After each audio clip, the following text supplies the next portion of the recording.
Merci d'être venu à cette conférence qui a pour but le lancement du dispositif SOS interne Région Centre. Donc tout d'abord, je tenais à remercier Monsieur le doyen qui nous a permis d'organiser cette conférence dans la faculté de médecine. Donc moi, je suis Aline Marie-Florence, je suis interne en santé publique en 3e semestre. Et finalement, ce qui m'a amené à intégrer l'AIT récemment, au printemps dernier, c'était l'idée de mettre en place un espace de parole libre et neutre pour les internes en souffrance de la région Centre.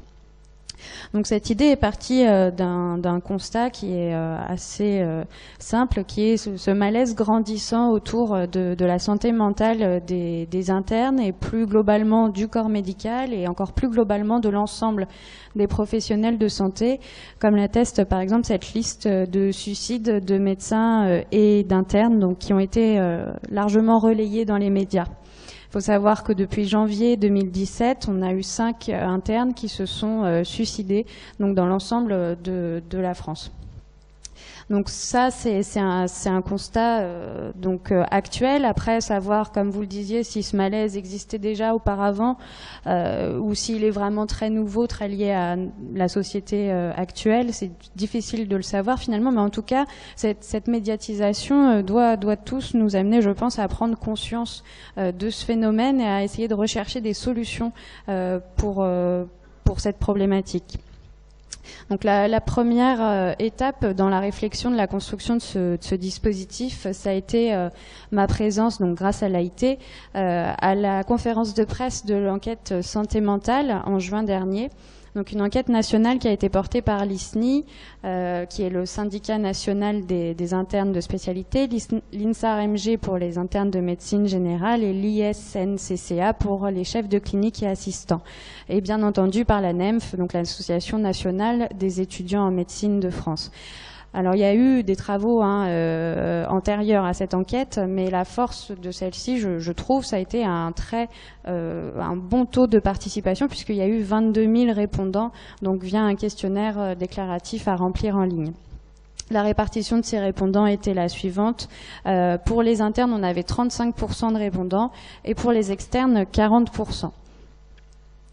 Donc finalement, les résultats sont en corrélation avec les différents travaux qu'on peut trouver dans la littérature sur le sujet de la santé mentale des étudiants en médecine et jeunes médecins, à savoir qu'on a une proportion de 66% des répondants qui présentent des critères d'anxiété, 27% des critères de dépression et quasiment 24% des idées suicidaires.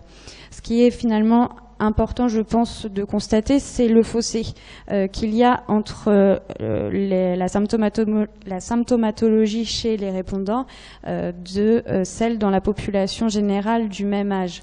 À titre d'exemple, dans la population générale du même âge, on a 10% de critères de dépression. Donc c'est vrai qu'un des travaux de fond sera sans doute d'essayer de savoir, de comprendre pourquoi il y a donc ce fossé entre les étudiants en médecine et jeunes médecins et les autres étudiants.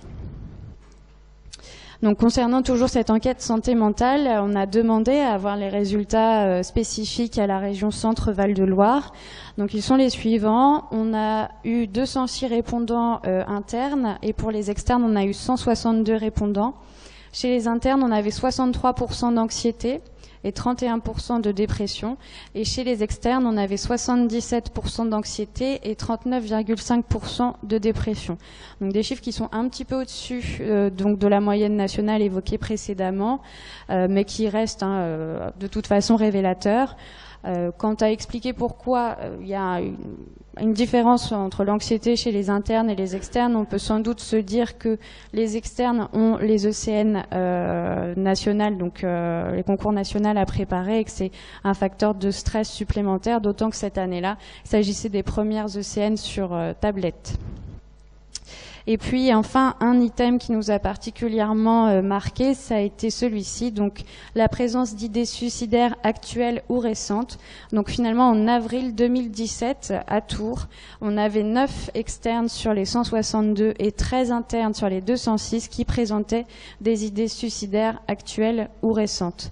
Donc c'est ce constat qui nous a amené à nous dire qu'il fallait réagir de façon urgente et mettre en place un dispositif à même d'aider ces internes en difficulté. Donc finalement, en juin 2017, à la suite de ce constat, on s'est réunis donc avec Marco, qui est donc le référent des internes de psychiatrie de la région. On a également sollicité le docteur Émilie Arnaud du service de santé universitaire pour avoir ses conseils sur la question, afin de créer un dispositif qui soit opérationnel en novembre 2017, donc on a la joie d'avoir à l'heure actuelle. On a également eu dans cette démarche le soutien de la faculté qui a tout à fait compris et entendu notre volonté que ce dispositif soit indépendant, fait par les internes, pour les internes et voilà, indépendant du système hospitalo-universitaire pour que chaque interne qui en ait besoin puisse contacter le dispositif sans crainte de stigmatisation professionnelle ou de jugement ou ce genre de choses. Donc je vais maintenant, et oui, et donc bien sûr pour créer ce dispositif, on s'est très largement inspiré du SOS interne hôpitaux de Paris, qui a été fondé par Leslie Grichy en 2015, et à qui je vais maintenant laisser la parole.